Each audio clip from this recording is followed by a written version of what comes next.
Sometimes the best intentions lead to the worst discoveries. What started as a heartfelt surprise trip to Boston with my children quickly turned into a nightmare I never saw coming. One hotel door, one moment of truth, and 17 years of marriage suddenly hung in the balance. They say what happens in hotel rooms stays there, but some secrets refuse to remain hidden. My name is Michael Anderson. To my friends. I'm 50 years old, have been married to my wife Rebecca for almost 20 years, and we have two great kids. Curtis, who's 15 and growing faster than I can keep up with. And Sophie, my 10-year-old princess who still thinks her dad hangs the moon. That Wednesday morning started like any other during Becca's business trips. Me, trying to wrangle the kids through breakfast before school. Curtis with his head buried in his phone. Sophie picking at her cereal. And me gulping down coffee like it was the elixir of life. Becca had been gone for 3 days on a consulting job in Boston. For more to go. 7 days total. Longer than her usual trips. And we were all feeling it. I love my wife. So while she was on a business trip, our kids and I decided to surprise her. By flying to see her. The idea hit me like a thunderbolt while watching Sophie push her Cheerios around the bowl. Hey, what if we want to see Mom this weekend? I said, setting down my mug. Sophie's eyes lit up like Christmas morning. Really? Just show up. Yeah. I nodded, feeling the excitement. We could book flights today. Be there by tomorrow evening. Imagine her face when she opens her hotel door. Curtis finally looked up from his phone. That would actually be pretty cool, he said, which from a teenager is practically jumping for joy. By noon, I called in a favor at work to take Friday off. Arrange for the kids to miss school. And booked 3 tickets to Boston. The whole time, I kept picturing Rebecca's face. The shock, the joy, the tears maybe.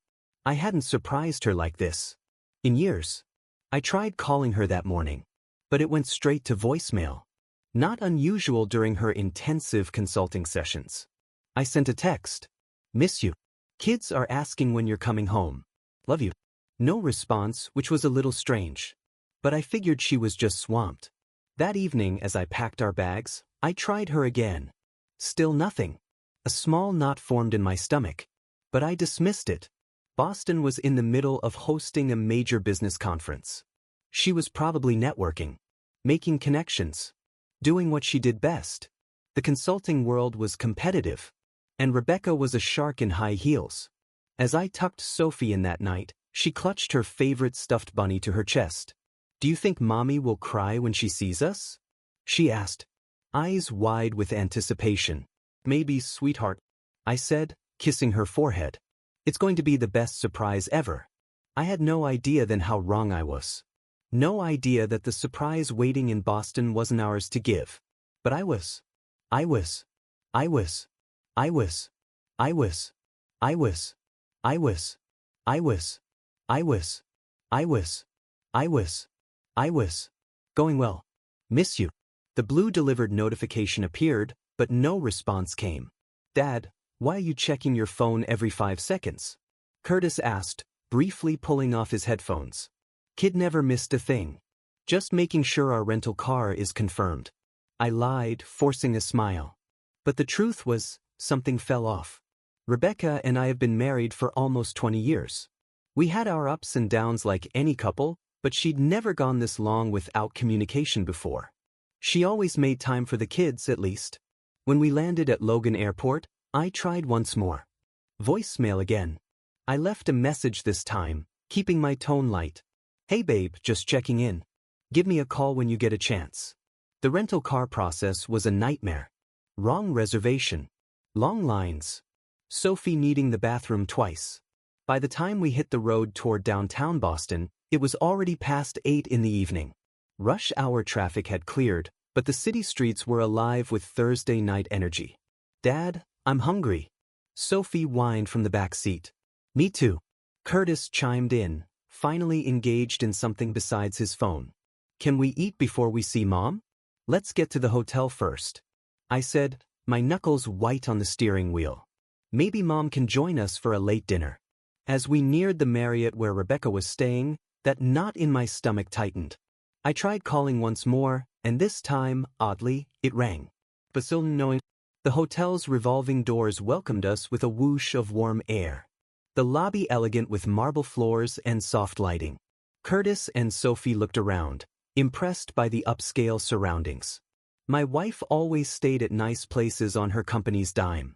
Why don't you guys wait here? I told them, pointing to some plush couches. I'll check us in and find out which room Mom's in. Sophie bounced on her toes. Can we surprise her right away? I nodded, forcing enthusiasm I no longer had. I said, I'm not going to wait. I'm not going to wait. I'm not going to wait. I'm not going to wait. I'm not going to wait. I'm not going to wait. I'm not going to wait.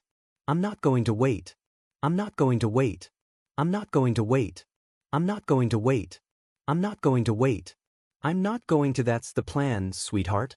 As I approached the front desk, I had no idea I was walking toward the moment that would change everything. Good evening, sir. How can I help you? The receptionist, a young woman with a professional smile, greeted me. I clear my throat. I'd like to check in, and I also need to get in touch with my wife who's staying here, Rebecca Anderson. Her fingers danced across the keyboard. Let me check that for you. A moment passed. Yes, Mrs. Anderson is staying with us. Would you like me to ring her room? Please. I said, relief washing over me. At least Rebecca was here. The receptionist dialed, waited, then frowned slightly. I'm sorry, sir. There's no answer. Can you try again? I asked, that knot of my stomach tightening. Maybe she didn't hear it. She tried once more with the same result. I'm sorry. There's still no answer. Would you like to leave a message? No, that's okay. I handed over my credit card. We'll just check in for now. My wife is expecting us, sort of. It's a surprise visit. A flicker of something. Hesitation. Crossed her face. I see.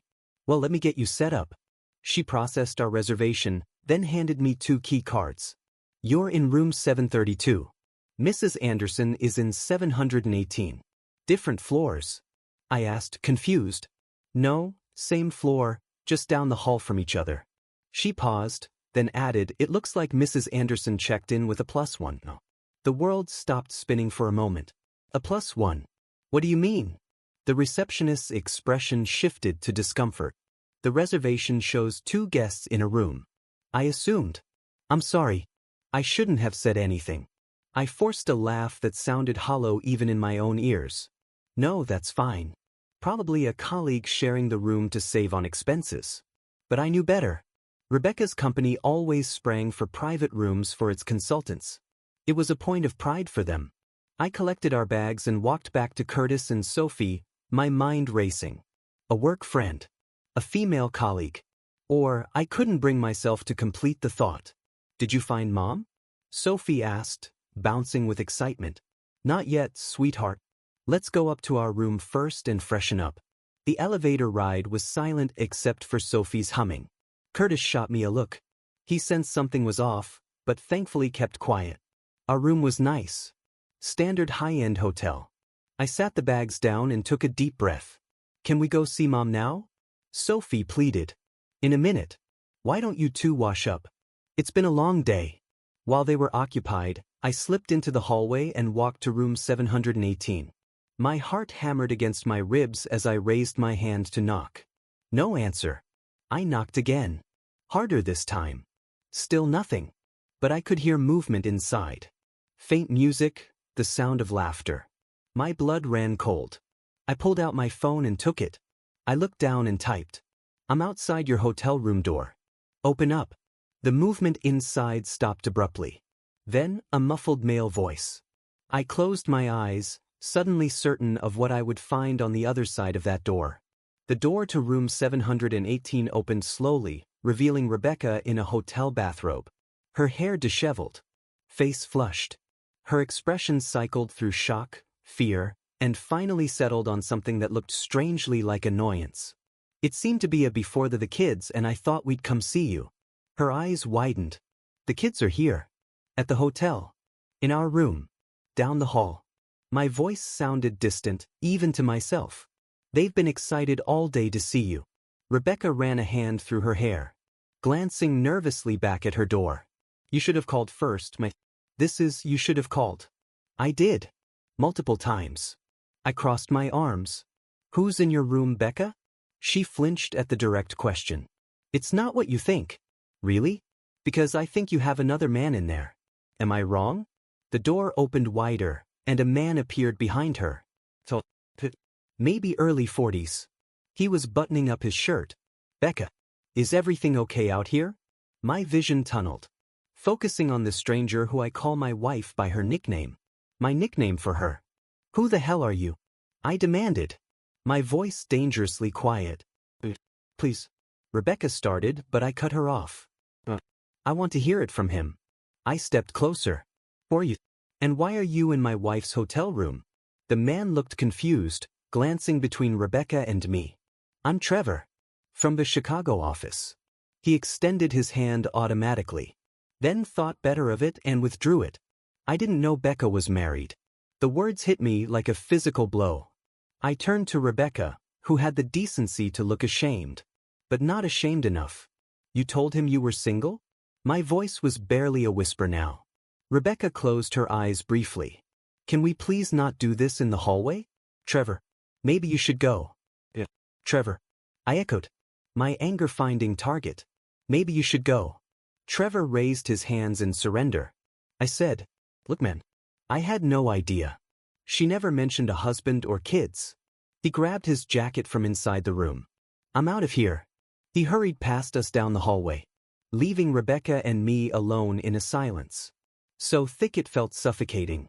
17 years, Becca. I finally said. 17 years. And you're picking up guys on business trips? It's not like that. She snapped, her shame morphing into defensiveness. You don't understand. Then explain it to me. I challenged.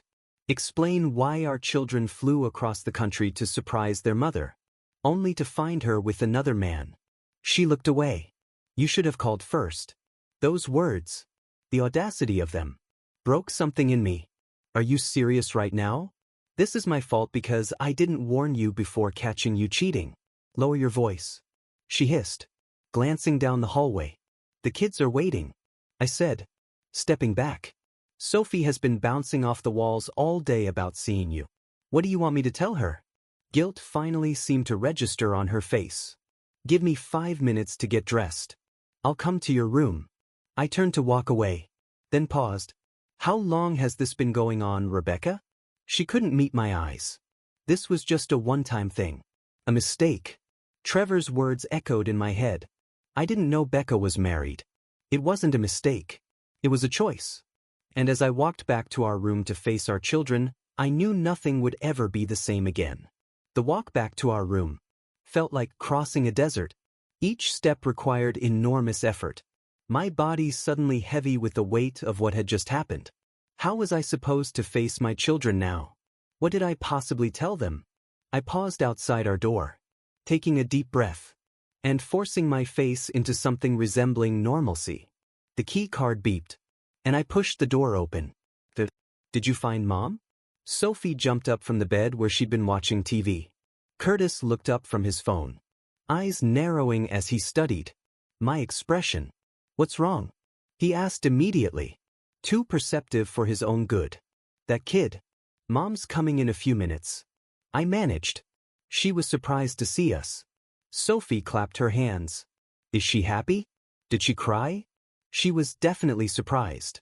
I said, avoiding Curtis's searching gaze. Why don't we order some room service? You guys must be hungry after the flight. Already ahead of you, Curtis said, still watching me carefully. We ordered burgers and fries. And chocolate cake, Sophie added, bouncing on the bed. I nodded, trying to smile. Perfect. A knock at the door made Sophie leap up. Mom's here. Before I could stop her, she flung open the door and launched herself at Rebecca, who stood in the hallway looking completely composed. Hairbrush, makeup fixed, wearing a professional outfit. If I hadn't seen her 10 minutes ago in a bathrobe with a half-dressed man, I would never have guessed anything was amiss. Mommy, I'm sorry, Sophie squealed, wrapping her arms around Rebecca's waist. Sweetheart, Rebecca said, hugging her back. What a surprise to see you all. Her eyes met mine over Sophie's head, and I saw the silent plea in them. Play along. For the kids. Curtis hadn't moved from his spot on the bed. "Hey, Mom," he said, his tone carefully neutral. Rebecca crossed the room and kissed the top of his head. "Hey, buddy. You've grown since I left. I swear. It's been a week, Mom," he replied dryly. An awkward silence followed, broken by Sophie's enthusiastic recounting of our journey. Rebecca listened and nodded, occasionally glancing at me, but I couldn't bring myself to meet her eyes. "Dad said we could all have dinner together," Sophie finished. "Room service is coming with burgers." Rebecca's smile faltered slightly. "That sounds wonderful. But I actually have a work dinner tonight. Important clients." I barked out a laugh that I quickly disguised as a cough. Sophie's face fell. "But we came all this way to see you," she protested. "I know, honey. And I'm so happy you did. I'll be all yours tomorrow. I promise. We can see the sights. Do whatever you want." Rebecca turned to me. "Can I talk to you in the hallway for a minute, Mike?" Curtis rolled his eyes. Real subtle, Mom. I followed Rebecca outside, making sure to leave the door slightly ajar in case Sophie needed me. "Work dinner," I said once we were alone. "Is that what you're calling it now?" Rebecca's artificial composure cracked slightly. "Mike, please. I need time to figure this out." "Figure what out?" "How to lie to your family. Because you seem to have that down pat." Rebecca flinched as if I'd slapped her. "That's not fair." "Not fair." I kept my voice low, mindful of the kids just inside. "You know what's not fair, Rebecca? Our daughter made us check 3 different stores for her favorite travel pillow, so she could bring it to you." Curtis actually put his phone down long enough to help me book the flights. "Do you have any idea how excited they were to see you?" Her eyes welled with tears. "I made a terrible mistake. I know that. But please, don't tell the kids." "Not yet. So I'm supposed to pretend everything's fine?" I laughed bitterly. "Put on a show while you go back to your client dinner." "It really is a client dinner," she insisted. "Trevor won't be there. I need this account, Mike. It's worth millions to the firm." I stared at her, realizing I didn't even recognize the woman. I looked at her. "That's what you're worried about right now?" "No, of course not." She rubbed her temples. "I'm trying to salvage whatever I can from this disaster. Please, Mike. One night. Let me get through this dinner. And then tomorrow we can figure everything out." "There's nothing to figure out," I said flatly. "You cheated on me. You lied to our children. You've been living a double life. And I don't even know for how long." She reached for my hand, but I pulled away. It wasn't a double life. It was one mistake. Trevor's words echoed in my head. I didn't know Becca was married. "Save it," I said, turning back toward our room. "Go to your dinner. I'll take care of the kids." "What will you tell them?" she asked anxiously. "I haven't decided yet." My hand rested on the door handle. "But unlike you, I don't lie to my children."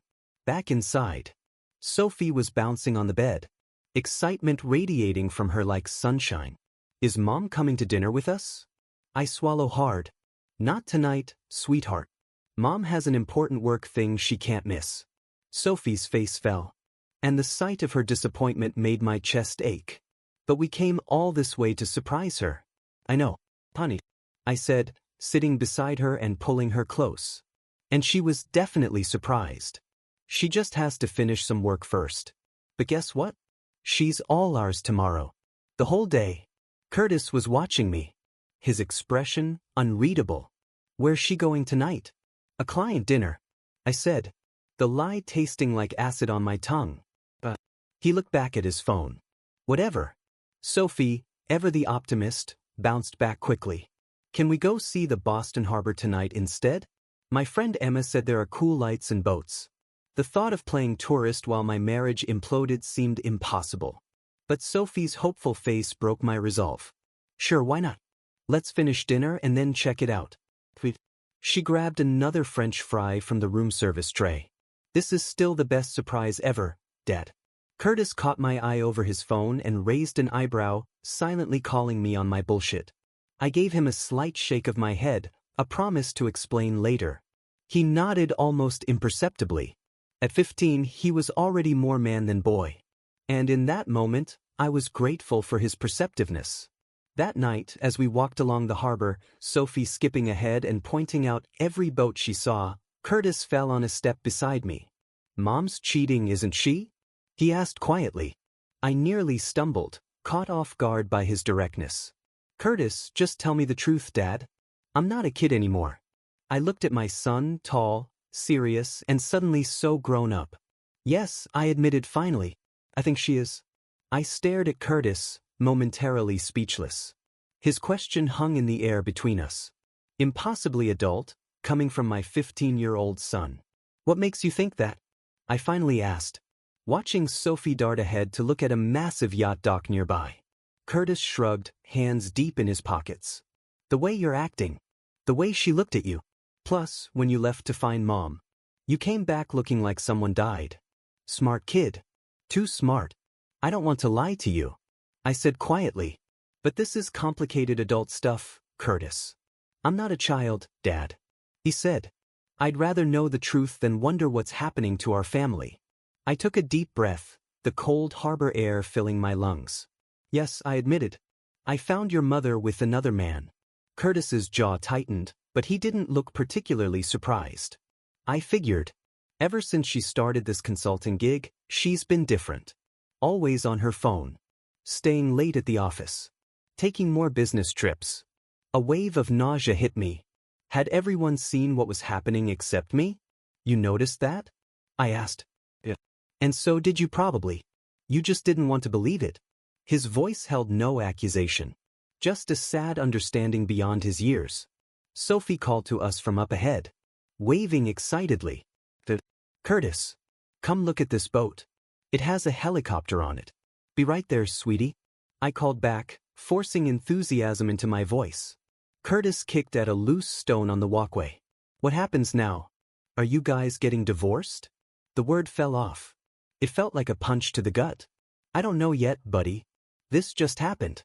But whatever happens between your mom and me, nothing changes how much we both love you and Sophie." He scoffed. "If she loved us, she wouldn't have done this." "It's not that simple," I said, though part of me agreed with him. "Adults mess up sometimes. Make terrible mistakes. This isn't like forgetting to pay the electric bill, Dad." Curtis said, his voice hard. "She chose to cheat." We reached Sophie, who was pressed against the harbor railing. The attention was focused on Sophie, the older sister. She looked at me madly, as though I was not the only one who had suggested that. I turned to my best friend and said, "Does that mean some of us are going to use Sophie? How do you think that may be?" When I looked at the look in her eyes, I saw to her Esperance. What a cute little boy. I thought I was going to be a good friend to Sophie.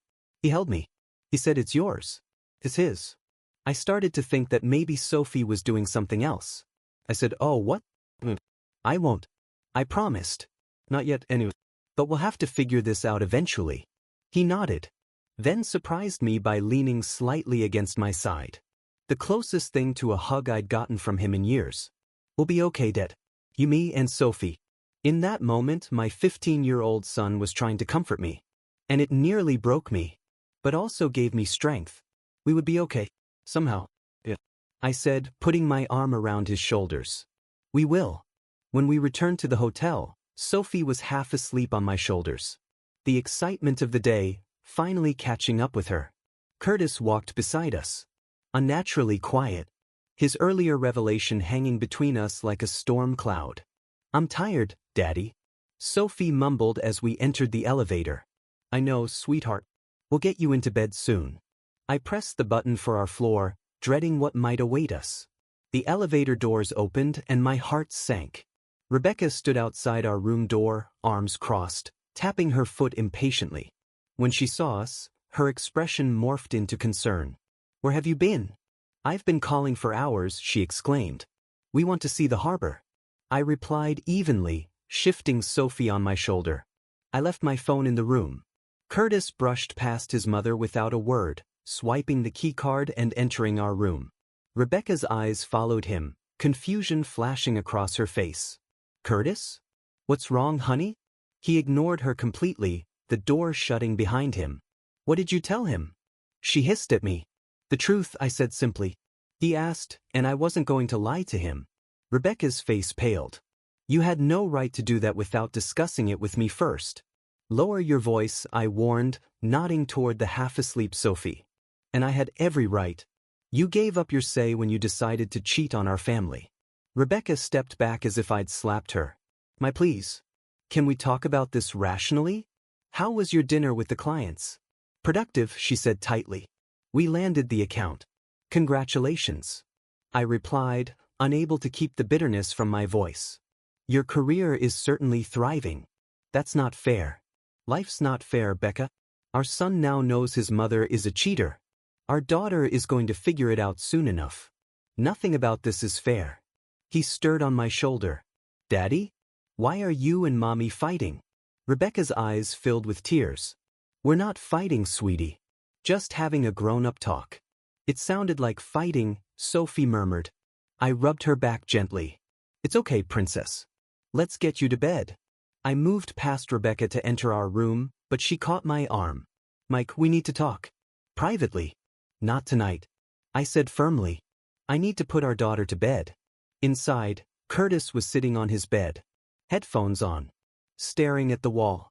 He didn't acknowledge his mother when she entered behind me. I helped Sophie change into her pajamas and tucked her into bed, her eyelids already drooping. Good night, baby girl. Sweet dreams.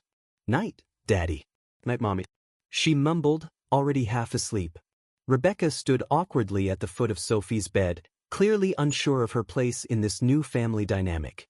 Good night, sweetheart, she whispered, leaning down to kiss Sophie's forehead. Once Sophie was asleep, Rebecca gestured toward the door. Can we talk in my room? Please. I glanced at Curtis, who had his back to us, shoulders rigid. Will you be okay? I asked him quietly. He pulled one headphone off. I'm fine. Go talk. Sort this mess out. His voice was flat, emotionless. Rebecca flinched at his tone, but said nothing. In the hallway, I followed her silently to her room. The same room where, hours earlier, I discovered her with another man. The irony wasn't lost on me. She swiped her key card, and we entered. The room had been cleaned, all evidence of her afternoon tryst erased. But I could still feel it, the betrayal lingering in the air like a bad smell. Curtis hates me, she said, finally breaking the silence. He's hurt. I corrected. We all are. Rebecca sat on the edge of the bed, her composure finally cracking. I made a terrible mistake, Mike. I don't know what I was thinking. That's just it, I said, remaining standing. You weren't thinking about us at all. Rebecca's hotel room felt foreign now, contaminated. I remained standing near the door, unwilling to sit on the bed where, hours earlier, she had betrayed everything we built together. I don't even know where to start, she said, pacing nervously. How about the truth? For once, my voice was calmer than I felt. How long has this been going on? She hesitated just long enough for me to know. What was coming wasn't the full truth. It was just this once, a momentary weakness. Trevor didn't seem to think it was a one-time thing. I countered. He said he didn't know you were married. How would he not know that if this was your first encounter? Rebecca's shoulders slumped. We'd been talking for a few months. Flirting. It started at a conference in Chicago. So this wasn't your first business trip rendezvous. She closed her eyes. The confirmation, though expected, still felt like a nightmare. I leaned against the wall for support. How many times? How many men? Just Trevor. 3 times. She wiped at a tear. I know that doesn't make it better. No, it doesn't. I shook my head in disbelief. 17 years, Becca. 3 kids. And you risked it all for what? Some excitement. An ego boost. It wasn't like that, she insisted. We grew apart, Mick. You're always working. Always focused on the kids. When was the last time you looked at me? Really? I was always focused on the kids. When was the last time you looked at me? As a woman. Not just a wife and mother. Anger flared within me. Don't you dare blame this on me. If you felt neglected, you could have talked to me. We could have worked on it together. Instead, you chose to lie. To cheat. I know. She whispered. I know that now. And I'm so sorry, Mike. More sorry than you can imagine. Sorry you did it. Or sorry you got caught. She flinched. That's not fair. None of this is fair, Rebecca. Our kids are going to be devastated. Nobody hates you. Sophie will find out eventually. You've blown up our entire family for fleeing with some guy from the Chicago office. Silence fell between us, heavy with 2 decades of shared history, and the realization that it might all be ending. What happens now? She finally asked. I looked at her. Really looked at her. The woman I had loved since college. The mother of my children. A stranger now. I'm taking the kids home tomorrow. I said quietly. First flight out. Mike, please, she begged. We can work through this. Couples therapy. A fresh start. Whatever it takes. I don't know if I can ever trust you again. I admitted. And without trust, what do we have? Her face crumpled. 20 years of love. A family. A history. A history you didn't value enough to protect. I moved toward the door. I need to get back to our kids. What are you going to tell Sophie? I paused, hand on the doorknob. I don't know yet. But unlike you, I won't lie to her. The flight home was quiet. Sophie fell asleep almost immediately, exhausted from the emotional roller coaster of our truncated vacation. Curtis sat with his headphones on, staring out the window, occasionally glancing at me with a mixture of concern and something else. Respect, maybe? I hadn't slept at all. After my conversation with Rebecca, I'd returned to our room to find Curtis still awake, waiting. We're leaving tomorrow. I told him simply. First flight out. He'd nodded, thief evident on his young face. Rebecca had come to the airport to see us off, her eyes red-rimmed from crying. Sophie had hugged her tightly, confused about our sudden departure. But why can't Mom come with us? She'd asked repeatedly. Mom has to finish her work here. I'd explained, the lie bitter on my tongue. She'll be home in a few days. Curtis had barely acknowledged his mother, giving her a stiff, one-armed hug before boarding without a backward glance. As the plane began to move, I could hear the plane's engine. The plane began its descent into our hometown. I found myself thinking about what came next. The logistics of separation. The heartbreak of telling Sophie. The inevitable questions from family and friends. Curtis's voice pulled me from my thoughts. Yeah, buddy. Are you okay? His concern, so adult, so genuine, made my throat tighten. I will be. I promised. We all will be. He nodded, seeming satisfied with my answer. What happens when we get home? His mom. Is she coming back? I sighed, choosing my words carefully. She'll come back to the house, yes. But things are gonna change, Curtis. Your mom and I need to figure out what's best for everyone. You mean divorce, he said bluntly. Maybe. I don't know yet. I ran a hand through my hair. But whatever happens between your mom and me, nothing changes how much we both love you and Sophie. He was quiet for a moment. For what it's worth, Dad, I think you're doing the right thing. We deserve better. His words, so wise beyond his years, were both heartbreaking and strengthening. He shouldn't have to deal with any of this. But his resilience made me proud. When we landed, Sophie woke up, immediately asking for Rebecca. The reminder that our family would never be the same, cut deep. 3 weeks later, Rebecca and I sat across from each other in our kitchen, divorce papers between us. She'd moved into an apartment downtown. Curtis still barely spoke to her. Sophie was finally beginning to understand, in her 10-year-old way, that Mommy and Daddy wouldn't be living together anymore. I never wanted this, Rebecca said quietly, pin hovering over the signature line. Neither did I. I admitted. But here we are. Do you think you'll ever forgive me? Her eyes, once so familiar, now seemed to belong to a stranger. I considered the question carefully. Someday maybe. For the kids' sake. But some things can't be undone. She nodded, accepting this truth, and signed her name. As I watched her go, I felt an unexpected lightness. The pain wasn't gone. Far from it. But for the first time since that fateful day in Boston, I could see a future beyond the betrayal. A new beginning for me and my children. We would be okay. Different, but okay.